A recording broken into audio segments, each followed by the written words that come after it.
Hello, everybody. Good morning. My name is Justin Santa Barbara. I am a software engineer at Google.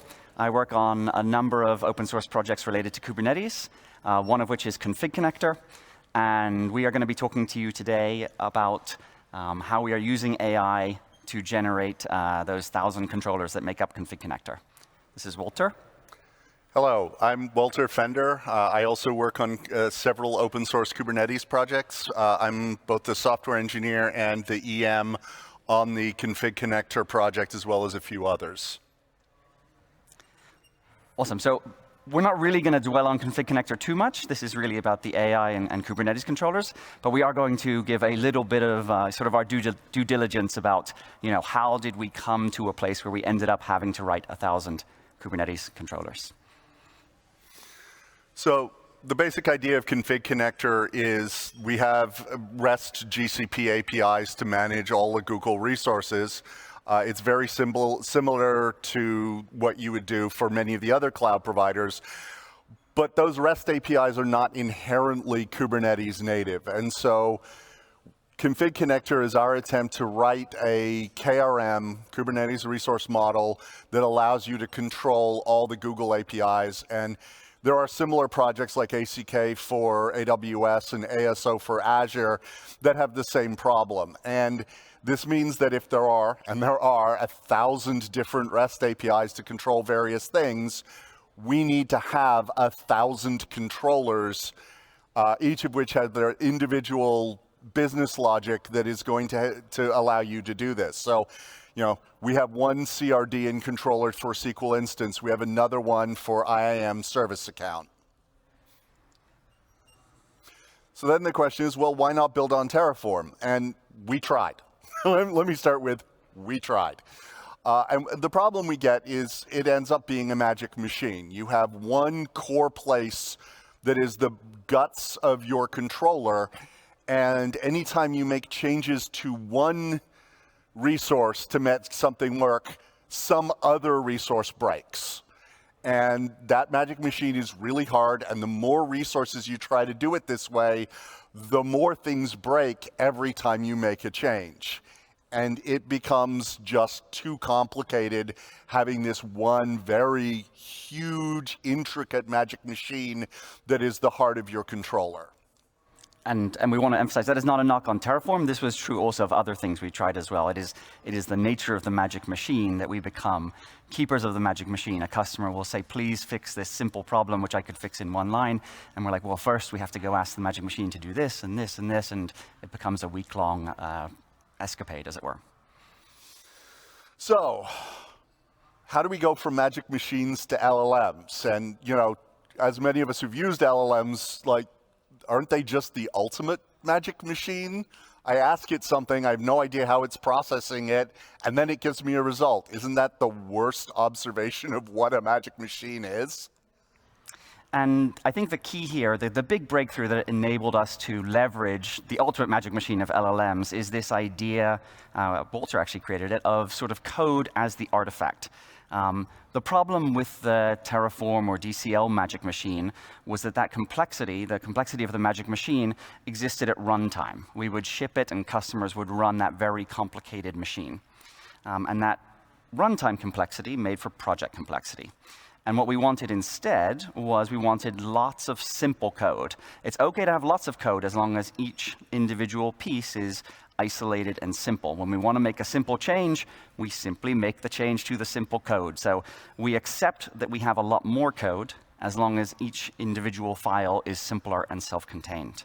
And it is OK to continue to have magic to create that lots and lots of simple code. That is an asset, and now we can leverage the magic machine for our own efficiency.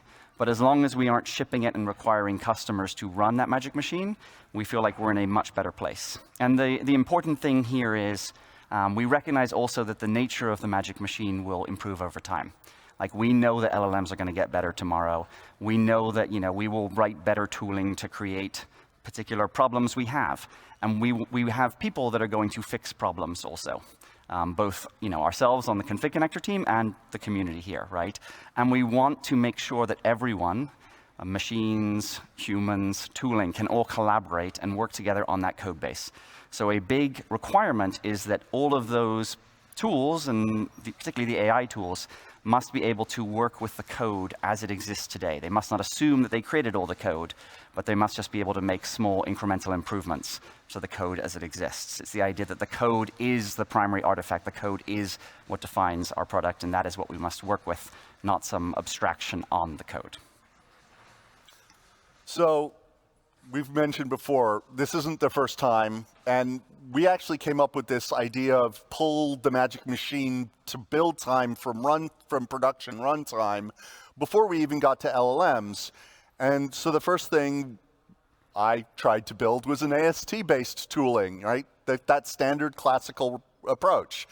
But that AST is complicated, the processes are complicated, and it takes a huge amount of human investment.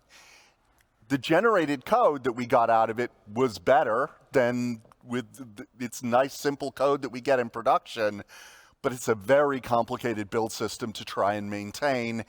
And every time something new happens, you have to spend the time to make it better. It was an improvement, but it wasn't enough of an improvement to meet that 1,000 controller goal that we had. And coincidentally, or happily enough, this was actually around the time when LLMs started appearing in the wild, as it were. The ChatGPT moment coincided with a lot of this exploration that we were doing.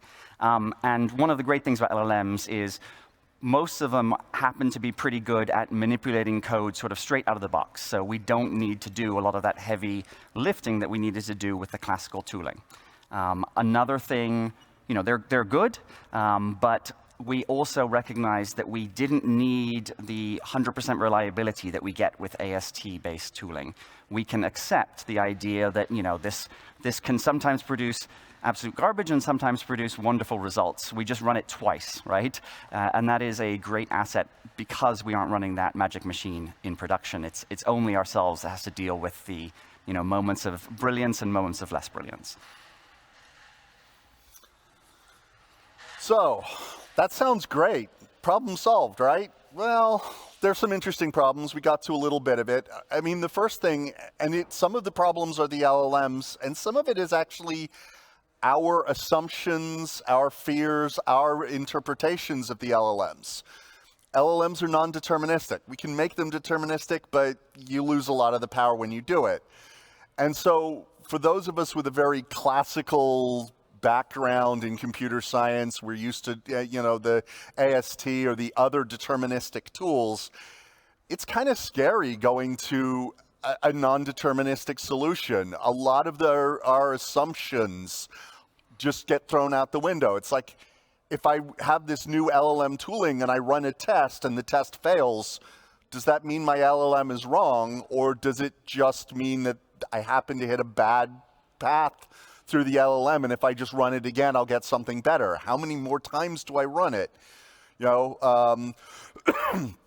Excuse me, if I make a change, and I run the test and the test fails, did my fix not work? I mean, was that prompt change not good? How many times do I have to run it, right? So that's a problem that we need to start learning how to deal with, and it's not just a problem on how to deal with it, but when you have an engineering team or teammates that are trying to use this tool and they try it and the immediate response is, well, I tried it once and it didn't work. Well, okay, but you need to try it again, right?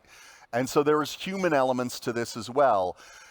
Our intuition of how it works is also an interesting problem, right? We think, well, it didn't work this one time, so I'm going to build this heavy solution on how to parse YAML. Well, I don't know, we did this, right? And then I pulled all that YAML parsing out, and I went, I'm just going to pass the YAML in and see whether or not the LLM can deal with it. And surprise, it can, right?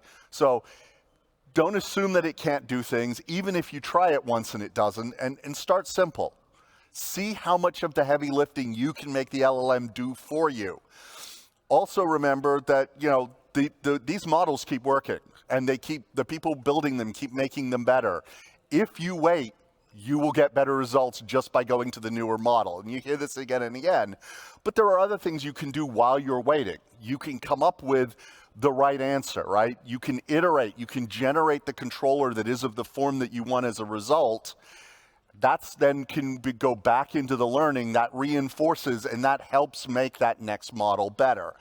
I will also say, there is something you may try today, and it doesn't work. That doesn't mean it won't work on the next model, right? So one of the things we found is it's very useful to flag our experiments so that they're easier to rerun on that next model, because we've found things that didn't work on earlier models do work on later models. It's also important that you understand your requirements, right? We've talked a little about this for our use case. Do you need predictable results in production? You know, it's possible to generate an LLM that will give you predictable results in production. It won't run over the nice kitten. But that's a lot of extra work. And do you need to run the LLM at runtime? So we don't, right? And so we can get more predictable results at production time by running the LLM at build time, and that, you know, and then have a much easier time determining which were the right results. Do you need the LLM to make a rapid decision? We don't. We do things at build time. That means it's fine for our build system to go away while I'm sleeping and give me the results back when I get up, right? Do we need to generate predictable results? Well, yeah, I do, right? I mean, but it doesn't have to be every time. So to Justin's earlier point, I can run it twice, I can run it thrice, as long as I have some way to validate which ones of the controllers that it wrote were the right ones. I think one of the most interesting things I've read about AI is Rich Sutton's The Bitter Lesson. It is a great essay. We've linked it there. You can Google it. It's mostly about AI research, but it is this idea that I think applies generally, like to software engineering and our usage of AI also. And the idea is you as a researcher or someone wanting to use AI as a person will invest, you know, your knowledge and try to get better results out of today's AI system, and you will get good results. However, you will be overtaken by the next generation of LLMs, by someone that puts more GPUs in a box or uses the next generation of hardware. And essentially, what we have internalized here is the need to accept that. We have to accept the bitter lesson, and we have to adopt strategies that do not fall down in the face of the bitter lesson. And in general, what that means is basically avoiding any investment in sort of model-specific optimization. You know, you have to do your prompt tweaking, but we're not going to spend weeks or months tweaking the prompts because we know there's a new LLM coming, and that new LLM will probably respond differently to the prompts, and all your work will then have to be thrown away. So instead, focus on techniques, things like how do we get the right information into the context? Like LLMs still obey the basic laws of information theory and computer science, you know, garbage in, garbage out. So if you want something to appear in the output, it sure is a lot easier to make sure that information appears in the input to the LLM, right? It is much easier to do that than to rely on the training. That will be true of every foreseeable generation of LLMs to come. Can we break down big problems into lots of little problems, right? That smaller problems should be easier problems, and easier problems should be able to be solved more readily.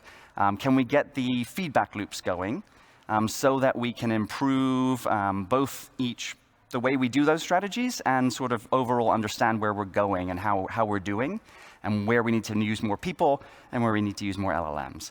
Can we, you know, use the LLMs for what they do today, what they're good at? Like today, that's exposing tools or functions to the LLMs. Can we basically do that and have it work? The idea is we want to be in a situation where when that new model is released, we see it purely as a win and not something that invalidates all our work. We use the broad techniques we used, like with the last generation. Maybe we tweak the prompts a little, but we find that our results just get better and we aren't sort of clinging to the work we did in the past. So, jigs and interlocks.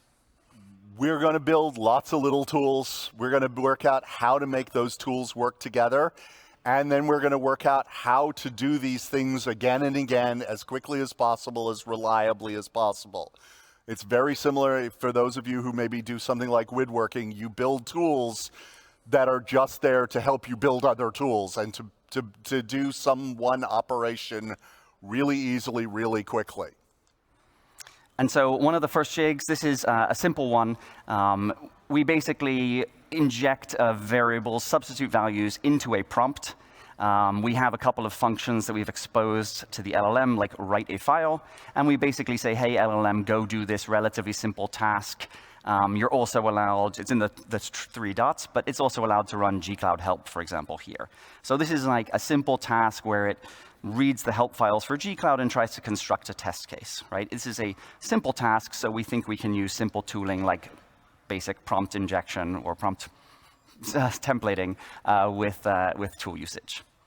That works well for simple tasks, but I think one of the things that we learned is it doesn't work well for more complicated tasks. So this is like more of the sort of vibe coding type task. Can you actually write a, hey, LLM, can you write a fuzzer? Can you write a controller? Can you write a CRD, right? People are getting good results, but in general, we find that the more complicated tasks need a bit more structure to get the best results from. And so what we do is this, we call it Induction, is our little nickname for it. But if you look at, this is actual code from the KCC project. This is a fuzzer for a TPU node or TPU virtual machine. And you can see the important bit is these 3 bits at the 3 lines at the top, where we basically have some structured input data.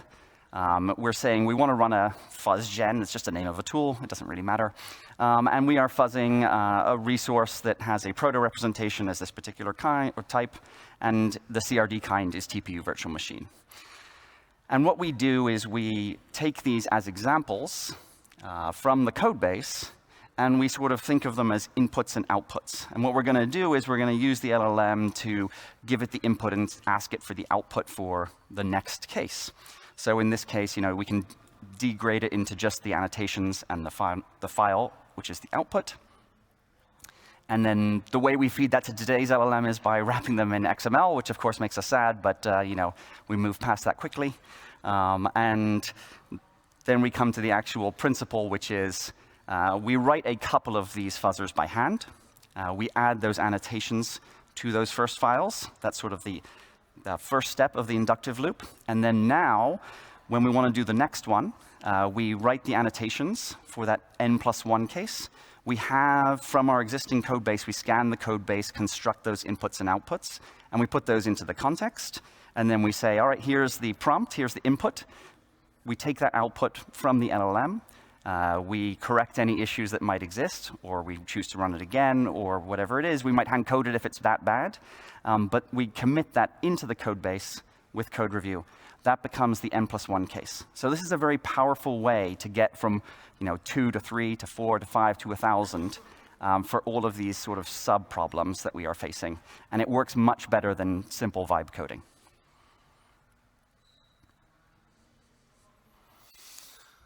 So that sounds great. How many steps are there? And the answer is, I think right now, about 12, 15 such steps, which sounds like a lot for creating a controller, but there are pre-steps for some of the steps. One of the first things you saw from Justin's stuff was this gcloud. Well, what was the point of doing that gcloud?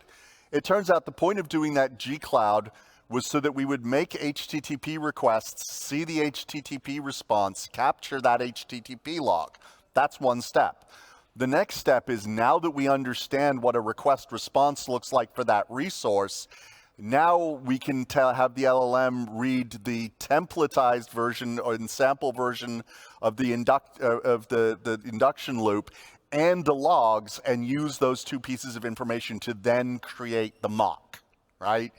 And so what we have is breaking down, and we can do things like, when we generate that HTTP log, there are basic checks we can make on it to determine if there are a bunch of 404s, then something went wrong, and we should probably stop here. And so when we get, either we need to regenerate the gcloud commands, or we need to rerun the actual test that generated those things, and that's where we get this whole interlock, right? So that check for 404 is one of the interlocks, and we can run this stuff in parallel, and the requests that get a 404 are paused. we capture the status, we go and investigate, and other of the parallel chains which didn't hit a 404 get to proceed. Yeah, I mean, I think this is a hypothesis, but I think it's quite important. Like, we're not just breaking down the tasks because the smaller tasks are easier. It is the idea that, you know, we go over here with this task, we go over here with the other task. If there is a hallucination on one of the two, we hypothesize that it is unlikely that these two different tasks will both fail in a way that's come together in a way that still works, right?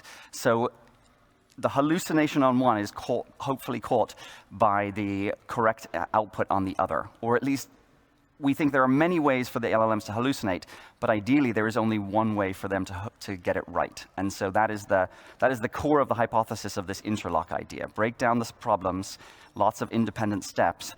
If they can mesh together, hopefully if they mesh together, that is evidence that they are meshing correctly. So, iterative improvement, many tools. There are varying things we can do. There are varying things we've built along the way. You know, we have examples of things like, well, I have an LLM. I want it to be able to generate a CR for this newly generated CRD type. So we build something that can go talk to Kubernetes, download the Open API schema, and make that available to the LLM. I can then have it look at the mocks, make the mocks available to the LLM. And when we start building, you know, building these steps, here's the build output. Each of these things that we make available to the LLM is one more thing that the LLM can then use to not hallucinate, to understand when it had a problem. And I think one of the interesting things is I think this is, you know, this is the cursor workflow. This is the agentic workflow. We've actually found this one hasn't worked as well for us yet as some of the other workflows like the iterative loop. This is the one we sort of expect to. We should be able to give the LLM lots of tools, ask it to fix a compiler error and have it work. In our experience with the way we've built it, it doesn't, which is all credit to other tools, right, of course. We haven't had as good results. And so this is where, like, humans typically have to get involved today. We obviously hope that, you know, we will figure it out, or the LLMs will figure it out, and that will go away or get lessened. But today, like, a lot of the basic fixing of compiler errors has to be fixed by a person going in and fixing those things. So, yeah, so we have, thinking also about the way cursor works, right? That is a UI sidebar, and we don't want our engineers to have to go and type into a little sidebar every time. We have built a automated pipeline to basically combine those complicated or large number of steps into a repeatable pattern, which Walter will describe. So, decompose, combine strategies. We've kind of gotten a breakdown here. So we've said there are 12, 15 steps that need to be run through to generate one controller. A lot of this needs to be metadata driven. There's actually probably what I would say is there was a one-time step before we even get here, which was asking the LLM to generate the metadata for 1,000 resources. Then I may have spent more hours than I want to recollect actually getting rid of the hallucinations in that metadata. But we get the metadata, and now we have a description of, you know, varying things. It can be the Git branch that we're going to make each resource in, the name of the resource, where it can find the proto file for the resource, all of these sort of things. And now we can basically just say, hey, it takes maybe 10 minutes to run one step on one resource, but I have 1,000 of them to do. And if we've written that first step jig correctly, I can just go to bed and come back the following morning and see that it's run that first jig across 1,000 resources, and maybe 600 of them were successful, right? And now I can kick it off running the second step on the 600 that were successful while I start debugging what went wrong on the 400 where it didn't work. And in this way, we can get much better throughput to get things actually working. And the other thing is, not all of these steps have to be LLM-based, right? We can talk about hybrid solutions. So If I've written something and I can, like the rest or the Go structure for what I want my CRD to look like, I don't need the LLM to generate the Open API schema for me. I can just go and have CRD generators. There are several of them out there that will do that next step for me. And you can see here, there are a lot of steps. I'm not going to necessarily go through all of them, but some of these steps we've kind of coded as they're ones that the LLM does. We've already talked a bit about the compile errors. There are classes of compile errors that we're actually gotten the LLM to do a good job fixing. If it's a missing import, the LLM does a great job. There are certainly other classes of errors that it doesn't do a great job on, and this is why we have 2 passes. We also have the compile as the validator for those sort of steps. And one of the things to remember is each of these steps is some actual action and then some validation to determine whether that action was successful or not. So how do we scale? Like we've now written a large number of controllers, and we know that sometimes LLMs hallucinate. So how do we create trust, right? One option, reviewing code, right? If I can review the code and the code looks good, that's great. But reviewing 1,000 controllers is a lot of code to review, right? It may be faster than writing the code, but we had the LLM write the code because it was going to take so long to write the code. So we have a new bottleneck, right? Excuse me. And there are varying things we can do. There are members of this community who are doing things like creating linters for CRDs. We have linters for code. That catches a certain number of the problems. If we can have a way to generate tests that we trust, and one of the things we have in this particular domain space is if I have a known input and a known output, then at some level, I can kind of trust that that test works by just checking that the input and the output make sense. And even if I'm generating mocks, I can have an A/B switch where I run the test with the mocks, I run the test with the live system, and if everything lines up, then I've generated a much higher confidence in my output. I can also use a different LLM that knows how to find particular classes of problems, right? And this is a great way. And we can use humans, right? But the key is work out what the human is good at, right? So if what I want to do is determine my CRD is an API I'm going to have to support for forever, and I want to make sure that that API seems like one that my team is willing to support, then I want my best API reviewers to go and to review that API, because that's a very hard thing to actually get an LLM today to say, is this a good API or not? So, automating, I mean, we talked about these jigs, their automation. What we've been talking about is then automating that automation, right? It's how can I get the computer to do all the heavy lifting? And we'll send the code. The code is available. It's in GitHub. It's open to anyone to review. But I will say a couple of key takeaways are, we're trying to work out how to scale up controlling, creating controllers. Make sure you're solving the problem you find. We have made the mistake on multiple occasions of thinking, oh, I need to be able to run this thing in massive parallel so I can return it quickly. Do I? Or can I just let it run overnight? Validation. Validation is key, right? Like, validation is the way that I know that I'm not building on top of a house of cards that's going to fall down.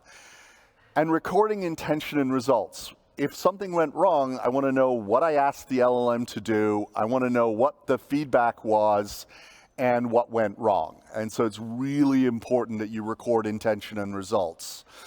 Also, there may not be one true solution, right? We have to deal with both the greenfield, new resources that we've never had to write before, and so we can say what we generate is the right behavior as long as it does what a human expects. But we have some of these old resources that we had built with Terraform, and so we need to be backward compatible, and so we actually have 2 different paths through our generator because we have 2 different problems and they need to be a little bit different. So, OSS parallels, optimize for more simpler code, lots of tests.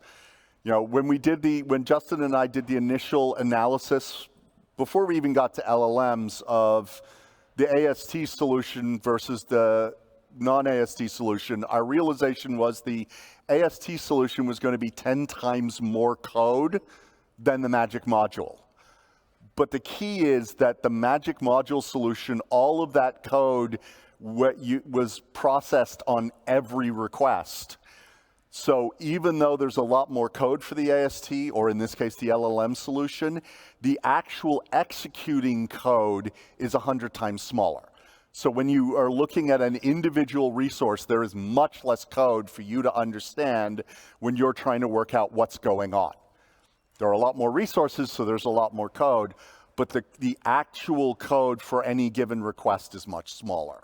And that is sort of something we've worked very hard in the Kubernetes project also. Like, we have tried to make sure that we can merge contributions from the wonderful community and have confidence in doing so. And we try to merge those things quickly, right? This is an open source problem. And so AI and open source are not actually these completely different things. We have a huge head start here. So just to conclude quickly, because I know we're over time, have we finished? Sorry. We're not claiming to solve all the problems. We think there's a lot of applicability of our techniques that we've described here. I won't read out the slide because we're out of time. But if you would like to talk to us more about how we've approached this problem in our domain and how you can solve it, or ideas you might have that we can better solve it in our domain or from your domain, please come and find us afterwards for questions. And thank you very much.